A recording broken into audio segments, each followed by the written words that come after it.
In the late spring of 1998, a team of geophysicists conducting a survey for a proposed pipeline corridor across the desolate expanse of southeastern Nebraska made a discovery that had no place on their topographical charts.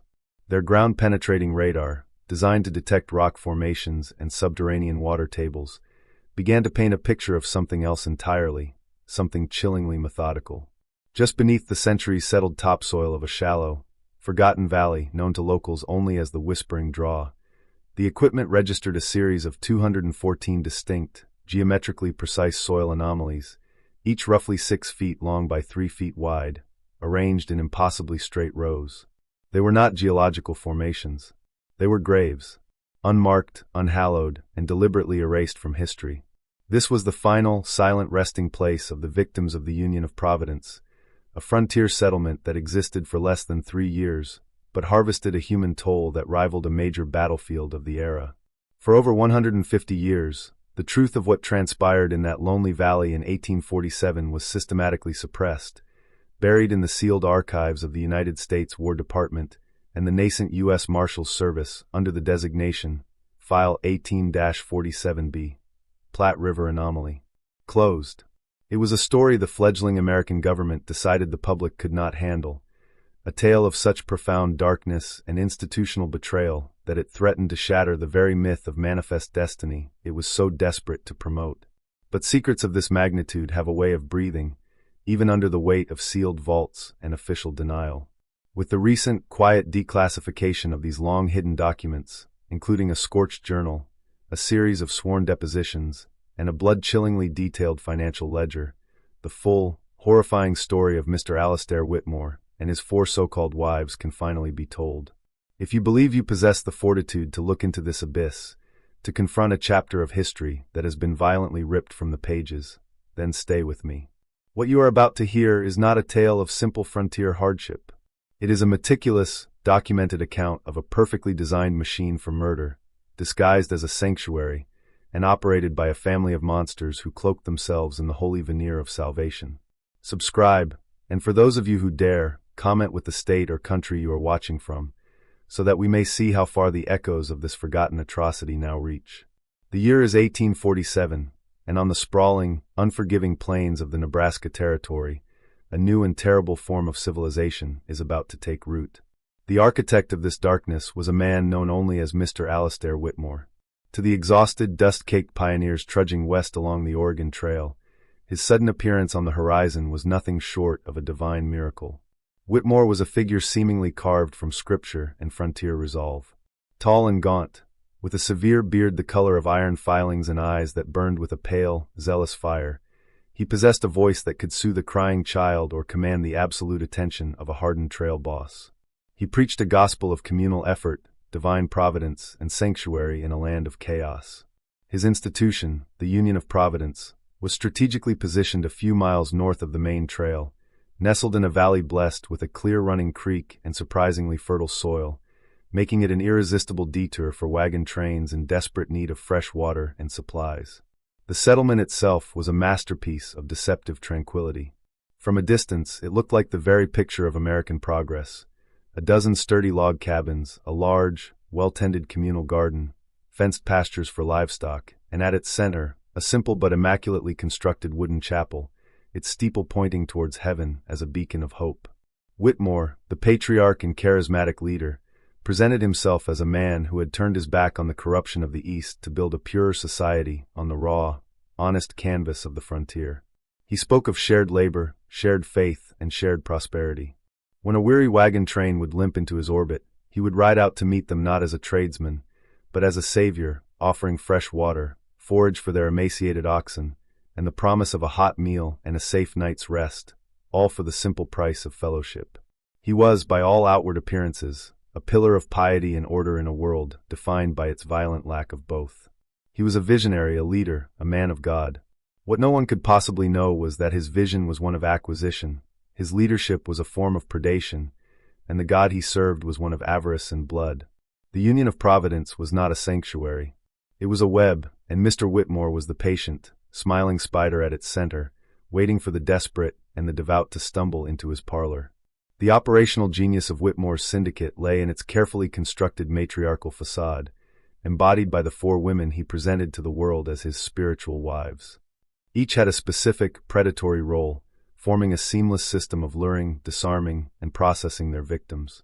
The public face of this feminine deception was Mother Elspeth, Whitmore's first and most senior wife. A woman in her late 40s with a kindly, weathered face and hands that seemed permanently dusted with flour, Elspeth was the embodiment of maternal comfort. It was she who would greet the women and children of the wagon trains, her voice a warm, gentle balm on their frayed nerves. She would offer them fresh-baked bread, cool buttermilk, and a tour of her pristine communal kitchen, all the while expertly assessing their caravan's wealth, health, and vulnerabilities through a series of seemingly innocent questions about their journey and destination. She was the gentle deceiver, the one who convinced exhausted families to stay, just for a few days, to rest and recuperate, assuring them that Providence had led them to this safe harbor. The second cog in the machine was Sister Agnes, a younger, quieter woman with an unnerving knowledge of botany and folk medicine. Agnes managed the Union's impressive herb garden, which travelers saw as a source of healing teas and poultices. In reality, it was an arsenal. Agnes cultivated potent sedatives, paralytics, and fast-acting poisons with the same care a baker tends to her sourdough starter. She was the practitioner, the clinical expert who prepared the drugged stews served to selected guests, the calming nighttime tea that ensured a family would not wake during a midnight visit, and the chemical solutions that aided in the grim work that followed. Her quiet, almost shy demeanor made her seem harmless, a gentle healer tending her plants, but she was the syndicate's chief chemist and executioner.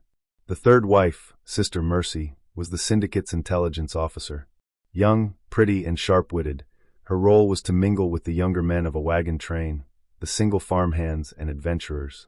She would use flirtation and feigned piety to pry information from them, who had money belts, who was a skilled fighter, who was traveling alone, who might be missed. She gauged their strength, their suspicions, and their loyalties, reporting her findings directly to Whitmore.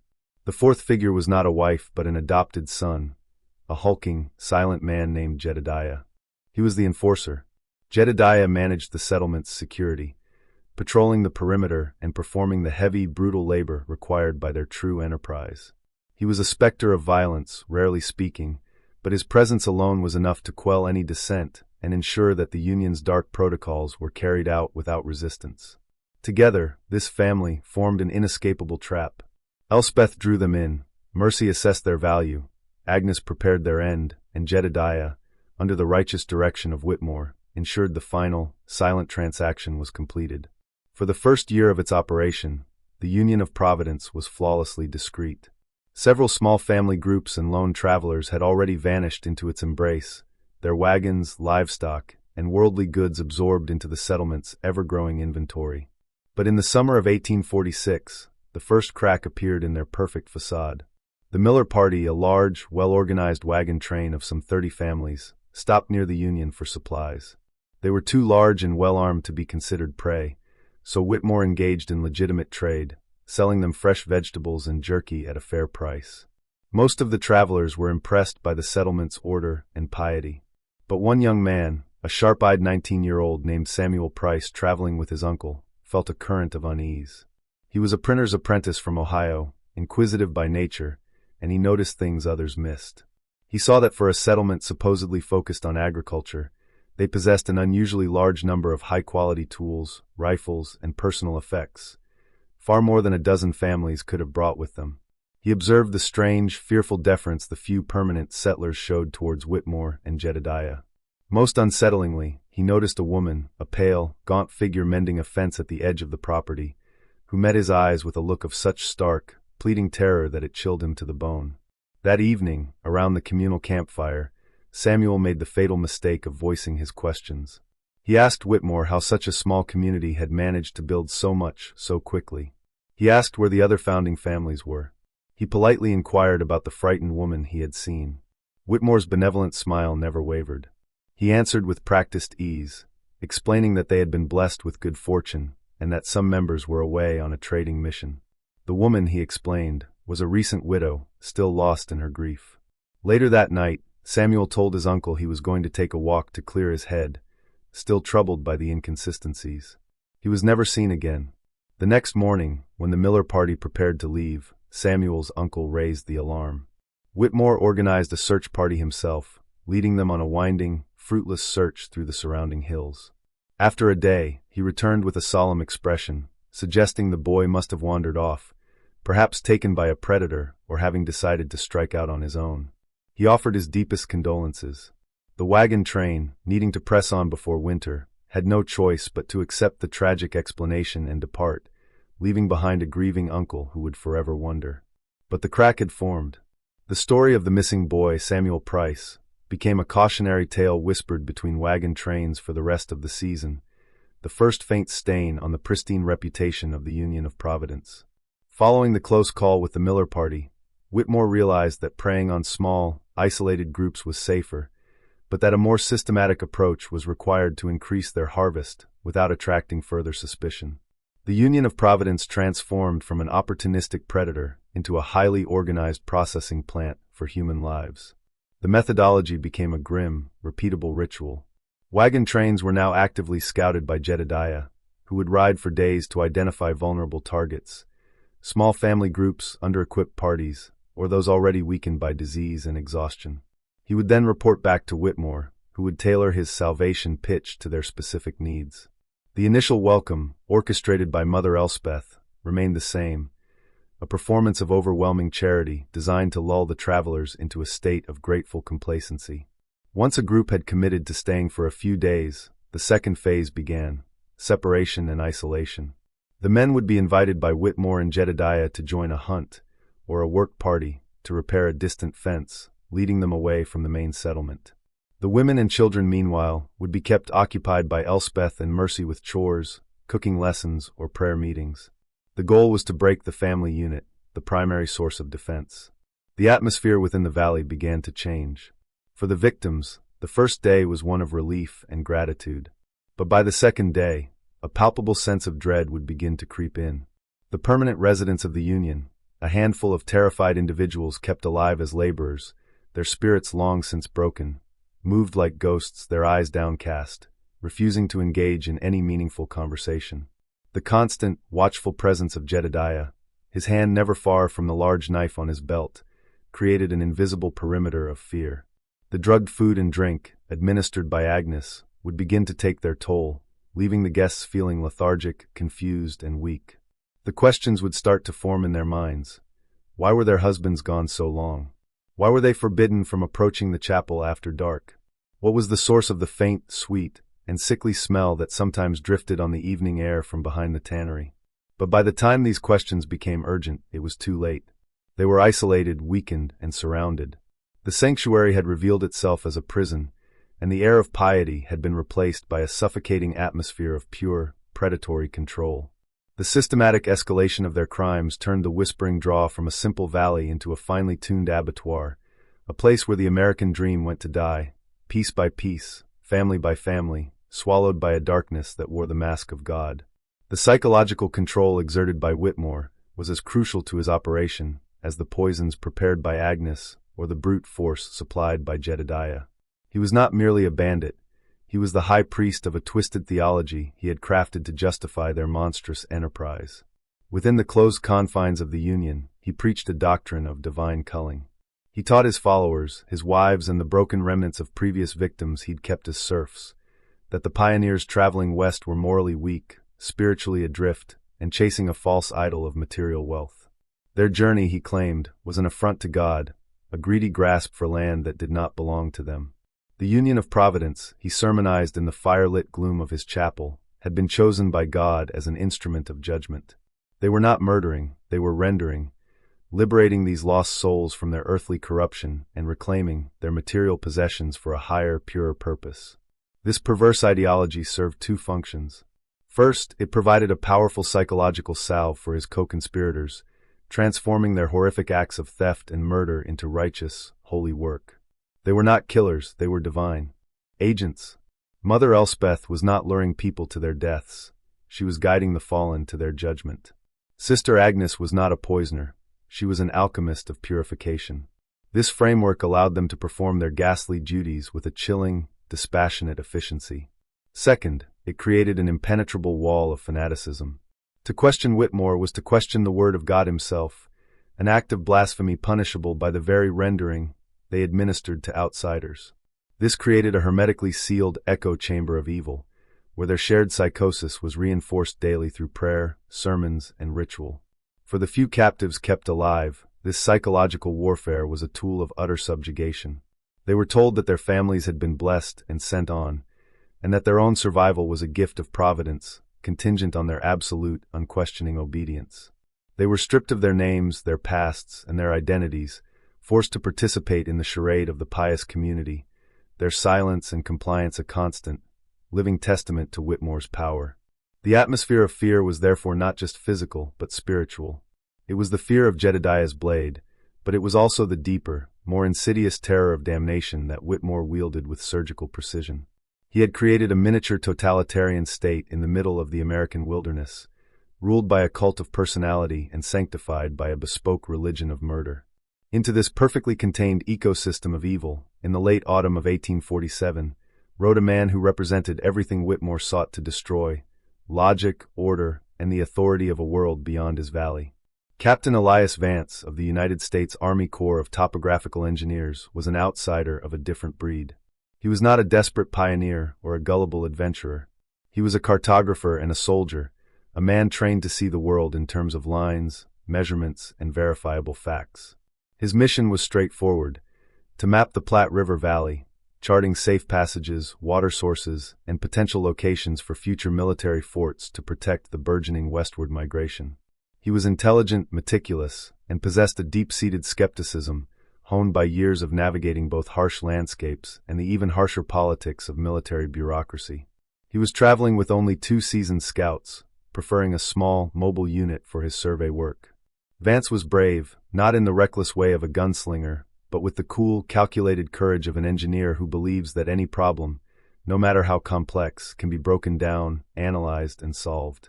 His first encounter with the Union of Providence was on his charts, or rather, by its absence. He had been in the territory for 2 months, interviewing trappers, trading post factors, and the leaders of friendly Pawnee bands. He began to hear scattered, troubling whispers, tales of small wagon parties that had simply vanished without a trace somewhere along the stretch of the Platte east of Fort Kearny. These stories were dismissed by most as the usual perils of the trail, but for Vance, they formed a pattern. When he plotted the locations of the last sightings, they all converged on a single uncharted area: the Whispering Draw. The land itself was unremarkable on his preliminary maps, but the concentration of disappearances around it was a statistical anomaly that piqued his analytical mind. He decided a detour was in order. He was not yet investigating a crime. He was investigating an inconsistency, a disruption in the logical flow of the world as he understood it. It was this persistence, this methodical refusal to accept the unexplained, that made him the single greatest threat to Alistair Whitmore's hidden empire. He was the catalyst, the external variable the system was not designed to handle, and his arrival marked the beginning of the end for the Union of Providence. Captain Vance and his 2 scouts, a grizzled ex-trapper named McAllister and a young, sharp-eyed corporal named Shaw, approached the Union of Providence not as weary travelers, but as official representatives of the United States government. This immediately changed the dynamic. Whitmore, ever adaptable, greeted them not with charity, but with a display of patriotic deference. He presented himself as a humble servant of God who welcomed the progress of the nation and offered his full cooperation. He invited them to stay, to use his settlement as a base for their surveying work in the area. Vance, maintaining a professional and courteous demeanor, accepted. He needed to observe. His initial suspicions were subtle, a collection of small, discordant details that would have meant nothing to a casual visitor. He noted, as Samuel Price had, the surplus of high-quality goods. He saw branded oxen from 3 different ranches hundreds of miles to the east, all supposedly purchased from passing traders. He observed that while the settlement was immaculately clean on the surface, there was an almost obsessive-compulsive quality to it, as if its residents were constantly scrubbing away unseen stains. Then there were the people. The inner circle, Whitmore, the wives, Jedediah, were articulate and confident. But the other 10 or so residents were unnervingly silent and passive. They moved with a listless, shuffling gait, their eyes hollow and vacant. They looked less like pioneers building a new life, and more like inmates of an asylum. During his first dinner, a stew served by Mother Elspeth, Vance noticed that his scout, McAllister, who had a notoriously robust constitution, grew drowsy and confused after only a few bites. Vance, who had only pretended to eat, citing a nervous stomach, saw the faint, triumphant smile that flickered across Sister Agnes's face. He knew then that he was not in a place of God, but in a place of profound and deliberate deception. His journal entry from that night, written by candlelight in the small, clean cabin they were given, reveals the turning point in his mind. October 12, 1847. The hospitality here is a mask, and it is wearing thin. Mr. Whitmore speaks of God, but his eyes are those of a wolf assessing livestock. The people are like puppets whose strings have been cut. McAllister is unwell from the meal. I suspect it was doctored. There is a deep sickness in this valley, a rot that has been whitewashed with piety. I will not drink their water. I will not eat their food. My mission is no longer to map the land, but to uncover the truth buried beneath it. Vance's covert investigation had begun. The captain's investigation had to be a masterpiece of subtlety. He knew he and his men were being watched constantly. Any overt sign of suspicion would be a death sentence. He instructed McAllister and Shaw to feign lingering illness from the bad water, allowing them to remain near their cabin and guard their equipment while he continued his surveying work. This gave Vance the freedom to move about the valley, his surveyor's transit and measuring chain providing the perfect cover for his true purpose, reconnaissance. Each day, he would venture out, ostensibly to map the terrain, but he was truly mapping the Union's operations. He charted the patrol routes of Jedediah. He observed the tannery and the smithy from a distance, noting the large, industrial scale of their operations, inconsistent with the needs of a small community. He saw them melting down personal items, silver lockets, belt buckles, wedding bands, and reforging them into crude, but untraceable ingots. The most crucial part of his investigation, however, was psychological. He needed an ally, an inside source. He identified his target, the same pale, terrified woman Samuel Price had seen months earlier. Her name, he learned, was Sarah, and she was a widow from a party that had been rendered the previous spring. Vance began to create opportunities for brief, accidental contact. He would stumble near her while she worked, dropping a tool and allowing their eyes to meet for a fleeting second. He did not speak, not at first. He simply let her see the quiet competence and sympathy in his gaze, a stark contrast to the fanatical fire or cold emptiness of everyone else. After a week of these silent exchanges, he took a risk. While she was drawing water from the creek, away from the central compound, he approached, pretending to check his maps. In a low, urgent whisper, without looking at her, he said, "Your husband's name was Thomas. You're from Illinois. I can help you, but you must help me." Sarah visibly flinched, her face a mask of terror, and hurried away without a word. Vance feared he had miscalculated, that she would report him to Whitmore. But 2 nights later, a small, mud-caked rock was thrown against his cabin window. Tied to it was a scrap of cloth, and scratched onto it with a piece of charcoal was a single, crudely drawn symbol. A cross, but with a descending arrow beneath it. The chapel. Under the chapel. Sarah had not betrayed him. She had given him the key.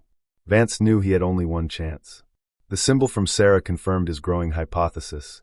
The heart of the operation, the evidence, the smoking gun, was located directly beneath the house of God. It was a piece of diabolical genius on Whitmore's part. No one would ever think to look for a charnel house under a chapel. He had to wait for the perfect opportunity, a moment when the entire syndicate would be occupied. It came 3 nights later, during a powerful thunderstorm that swept through the valley. Whitmore, a master of theater, gathered everyone, including Vance's ill companions, into the main hall for a special prayer service, to beseech God's protection from the storm's fury. It was now or never. As the thunder rattled the window panes and Whitmore's voice boomed with performative piety, Vance slipped out of the back of his cabin and, under the cover of the torrential rain and darkness, crept to the rear of the chapel. He remembered seeing Jedediah delivering firewood to a small cellar door at the back, a detail he had logged in his memory. The door was thick oak, barred from the outside, a security measure, but one that worked in his favor. He slid the heavy bar, pulled the door open, and descended into the damp, musty blackness, his flint and steel ready. The air was cold and carried a foul, coppery scent that clung to the back of his throat.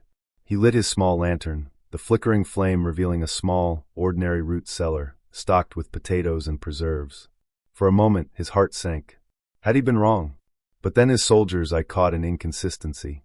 The packed dirt floor was uneven. In one corner, beneath a stack of empty crates, the earth was slightly discolored and more loosely packed. He fell to his knees, digging with his bare hands, the dirt cold and strangely greasy. His fingers struck wood. He cleared the earth away to reveal the edges of a heavy, rectangular trapdoor with a small iron ring. It took all his strength to heave it open. The smell that billowed out was a monstrous, suffocating wave of rot and chemical corruption, a stench of the slaughterhouse and the grave. It was a smell that would haunt his dreams for the rest of his life.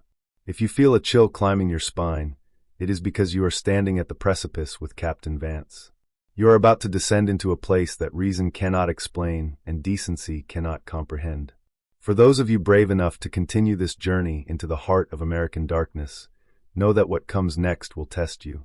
The truth is often more horrifying than any fiction, and the secrets of the Union of Providence were darker than the pit of hell itself. With his heart pounding against his ribs, Vance lowered his lantern into the opening. A crude wooden ladder led down into a much larger, hand-dug chamber below. The stench was almost physically crippling, but he forced himself to descend. The room was a scene of methodical, industrial-scale horror that defied belief. It was a subterranean workshop of death. Along one wall were several large butchering tables, stained dark with things he refused to identify. On them lay tools, not just knives and cleavers, but surgical saws, pliers, and strange, custom-made implements of iron. In the corner stood a massive vat filled with a bubbling, caustic liquid, a crude lye solution for dissolving what could not be burned or buried.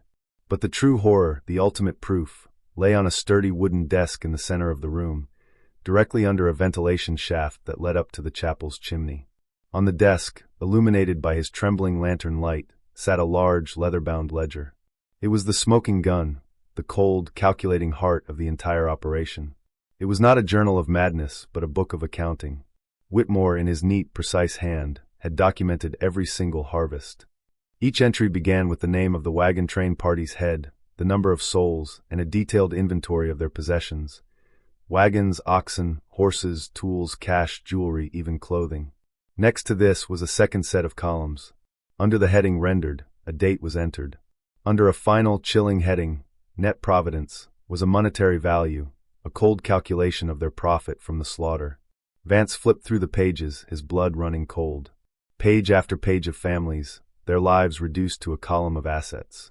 The Danners, the Abernethys, the Petersons. He even found an entry for a Price S. with a note. Inquisitive. Lone male. Low value. It was Samuel Price. The ledger documented the murder of over 200 men, women, and children. Tucked into the back of the ledger was a hand-drawn map of the valley, the same one Vance was tasked to create, but this one was marked with a series of small, neat X's, clustered in the northern part of the draw. The graves. He had it. He had it all. The proof was irrefutable, a testament to an evil so profound and organized it was almost beyond human comprehension. He tucked the ledger inside his coat, his mind already racing. He could not fight his way out.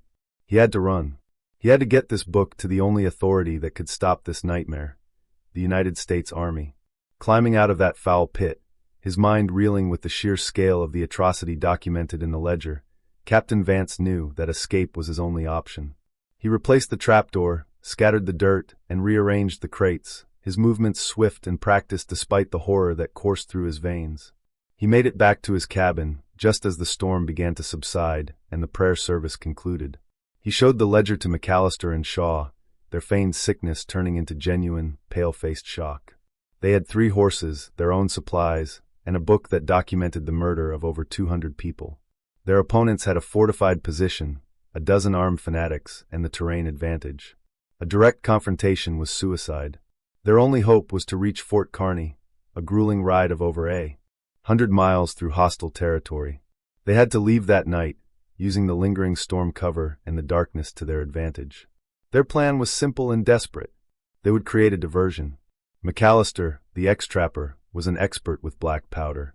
He fashioned a small, timed fuse for a powder keg they would place near the Union's main barn, on the opposite side of the settlement from the trail leading out of the valley. While Vance and Corporal Shaw saddled the horses in utter silence, McAllister crept through the mud and darkness to place the charge. At precisely 2 a.m., as the 3 men mounted their horses in a secluded copse of trees, a deafening explosion ripped through the night, followed by the bright orange blossom of fire as the hay-filled barn went up in flames. Chaos erupted in the Union. Shouts, screams, and the frantic ringing of the chapel bell filled the air as Whitmore's followers scrambled to fight the fire. It was the diversion they needed. Vance, Shaw, and McAllister dug their heels into their horses' flanks and galloped into the darkness, not looking back. The ride to Fort Kearny was a hellish, non-stop marathon. They rode for 36 straight hours, pushing their horses to the brink of collapse, stopping only for moments to water them. They knew Jedediah, an expert tracker, would be on their trail as soon as the deception was discovered. They were in a race against a monster, with the souls of his past and future victims hanging in the balance. When they finally saw the wooden palisade of Fort Kearny on the horizon, they were half dead from exhaustion, their clothes caked in mud, but Vance clutched the ledger to his chest like a holy relic. He had escaped the valley of death, and he was about to bring back the wrath of a nation upon it. The commander of Fort Kearny, a stern, by-the-book major named Thaddeus Bowen, was initially skeptical of the wild-eyed, mud-spattered captain who collapsed in his office, babbling about a death cult and a ledger of murder. But as Vance laid the book on his desk and Bowen began to read the cold, methodical entries, skepticism turned to stone-faced horror. The names, the dates, the inventories, it was too detailed, too systematic to be the work of a madman. It was the work of a corporation whose business was death. Within the hour, Major Bowen had assembled a punitive expedition. He mustered a full company of the 1st United States Dragoons, 60 heavily armed and mounted soldiers, their brass buttons and sabers gleaming in the morning sun. This would not be a quiet arrest, it would be an assault. Captain Vance, despite his exhaustion, insisted on guiding them. He would see this through to the end. They rode hard, covering the distance back to the Whispering Draw in a day and a half. As they crested the ridge overlooking the valley, an eerie silence greeted them. There was no smoke from the chimneys, no sign of life. They had been spotted. The dragoons charged into the settlement, fanning out, their carbines at the ready. What they found was a scene of ghastly, last-minute preparation for battle. Barricades had been erected. The remaining residents, the broken captives, were locked in one of the cabins. Whitmore, Jedediah, and his 3 wives had fortified themselves inside the chapel, armed with the rifles of their many victims. Major Bowen demanded their surrender. The only answer was a defiant sermon boomed from within by Whitmore, condemning the soldiers as agents of a corrupt world, followed by a volley of rifle fire that splintered the chapel door. The siege was short and brutal. The dragoons, professional soldiers, systematically dismantled the chapel's defenses. They returned fire with overwhelming force, shattering the windows and chewing the walls to splinters. When they finally breached the doors, they found a scene of final, fanatical defiance. Jedediah lay dead, cut down in a hail of bullets. Sister Mercy and Sister Agnes had taken their own poison from Agnes's stores, choosing death over capture. But in a final, horrifying act, as the soldiers stormed in, Mother Elspeth was seen handing a pistol to a wounded Alistair Whitmore, who, rather than fighting to the end, turned the gun on her, shooting her in the chest before putting the barrel to his own head and pulling the trigger. He had murdered his most loyal follower, his final act a testament to his absolute, monstrous selfishness. The Union of Providence was over, its unholy silence broken only by the weeping of the newly freed captives and the grim murmur of the soldiers, who now had to reckon with the full scope of the evil they had uncovered in that blood-soaked house of God. The immediate aftermath of the raid was a grim accounting of the syndicate's crimes. The freed captives, 9 in total, were in a state of profound shock and trauma, their stories, told in halting, terrified whispers, confirming every horrifying detail in Whitmore's ledger. The soldiers, under Vance's direction, located the hidden cellar beneath the chapel, its contents providing visceral, stomach-turning proof that backed up the cold, hard numbers of the book. Major Bowen, a man accustomed to the brutalities of war, was shaken to his core. He ordered the entire settlement burned to the ground, save for the chapel, which was to be dismantled piece by piece. He wanted to obliterate the place from the face of the earth. The bodies of Whitmore and his inner circle were buried in a single, unmarked pit, denied even the dignity of a separate grave. The fate of the perpetrators was, in a sense, swift and final. But the fate of the story itself was far more complicated. Major Bowen sent a detailed report, along with Whitmore's ledger and Captain Vance's own journal, back east to the War Department. The response he received was not what he expected. Instead of a commendation and a public announcement that would warn other travelers, he received a classified directive directly from the Secretary of War. The entire incident was to be considered a matter of extreme national sensitivity. The official record was to be sealed. The surviving captives were to be given new identities and stipends, conditional on their signing legally binding non-disclosure agreements, swearing them to absolute and permanent silence. The 60 dragoons who participated in the raid were similarly debriefed and sworn to secrecy, the event logged in their records only as a classified frontier action. The official story, to be released only if questions were ever asked, was that the Union of Providence, a small and unfortunate settlement, had been completely wiped out by a swift and virulent cholera outbreak, a common enough tragedy on the frontier to be entirely plausible. The government's rationale was cold and pragmatic. The nation was in the grip of manifest destiny fever. The promise of the West was the promise of a new beginning, of land, and of opportunity.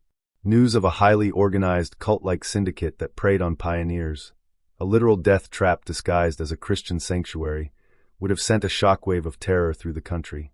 It would have crippled westward expansion, the very engine of American growth. And so, for the greater good, for the sake of progress and national myth-making, the truth was deliberately and systematically buried. The ledger, the journal, and the sworn testimonies were locked away in a vault, and the story of the Union of Providence was officially erased from history. The cover-up was ruthlessly efficient. Captain Elias Vance, the hero of the story, was promoted but quietly reassigned to a remote post on the Pacific coast, his direct involvement in the case redacted from his public file. Major Bowen was instructed to file a supplementary report that conformed to the cholera narrative. The 9 survivors, traumatized and now bound by a terrifying official silence, scattered to the winds, their pasts erased, their stories locked inside them like a poison for which there was no antidote. The land itself, the Whispering Draw, was declared unsuitable for settlement due to poor water quality in official survey records, effectively placing it under a governmental quarantine. The machine of institutional power had acted not to reveal the truth, but to entomb it. They had confronted a great evil, and, having vanquished it, had chosen to hide the corpse so as not to frighten the public. The very entity that Vance had risked his life to alert, the authority he believed would bring justice and light, had instead become the final conspirator, the ultimate enforcer of a silence that protected the guilty's legacy as much as it protected the nation's fragile psyche. The government chose the comforting lie over the terrifying truth. The ledger of Alistair Whitmore, a document that should have become a national warning, a testament to the darkness that can fester in the empty spaces of a map, was instead condemned to a century and a half of darkness, its pages yellowing in a forgotten file. The cover-up was, in its own way, a crime as profound as the murders themselves. It was a betrayal of the victims, a denial of their existence, and a chilling demonstration of how easily history can be rewritten by those in power to suit a more convenient narrative. The story of the Union of Providence was deemed too ugly, too raw, too truthful about the potential for monstrous evil to hide behind the veneer of American piety and progress. And so the whispers of the dying were silenced by the stroke of a pen, and the valley of graves was left to the wind, the prairie grass, and the slow, inexorable passage of time. Though erased from the official record, a story of such profound horror could not be completely exorcised from the land. It persisted in fragments, in whispers, in the local folklore of the region. The Pawnee, who had always avoided the Whispering Draw, spoke of it as a place of angry ghosts, a cursed valley where the earth itself was soured by a great wrongness committed by the white settlers. For decades, trappers and frontiersmen told stories of a ghost settlement that sometimes appeared on misty mornings, only to vanish when approached. They spoke of a strange silence in the valley, where not even birds would sing, and a lingering scent of rot that would rise from the ground on hot summer days. The name, the Union of Providence, was lost, but the memory of a great tragedy, a great evil, clung to the place like a shroud. The legacy of Alistair Whitmore is not found in history books, but in the enduring questions his story raises. How many other such unions existed in the vast, lawless expanses of the frontier, their stories lost forever, their victims buried in unmarked soil? What darkness are we capable of when we are isolated from the world and fueled by a perverse, self-serving ideology? Whitmore was a monster, but he was a uniquely American monster, one who expertly weaponized the nation's most cherished ideals, faith, community, self-reliance, and the promise of a new beginning, and twisted them into a machinery of death. His story is a chilling reminder that the veneer of civilization can be terrifyingly thin, and that the most horrific acts are often committed not by wild-eyed maniacs, but by those who present a calm, rational, and even pious facade to the world. The evil in the Whispering Draw was not chaotic. It was organized, bureaucratic, and profitable. And in the end, it was an evil deemed so potent that the authorities chose to bury it rather than confront it, leaving us to wonder what other truths lie sealed in the archives, what other horrors have been paved over by the relentless march of progress. The 214 graves discovered in 1998 are a silent testament to this buried history, a final, faint echo of the lives that were harvested in the name of a dark and terrible providence. We have reached the end of the declassified file. The story is now yours to carry. The weight of this knowledge is a heavy burden, but it is a necessary one. For it is only by looking into these darkest corners of our past that we can hope to understand the shadows that still linger in our present. Thank you for bearing witness. Do not let their stories be silenced again.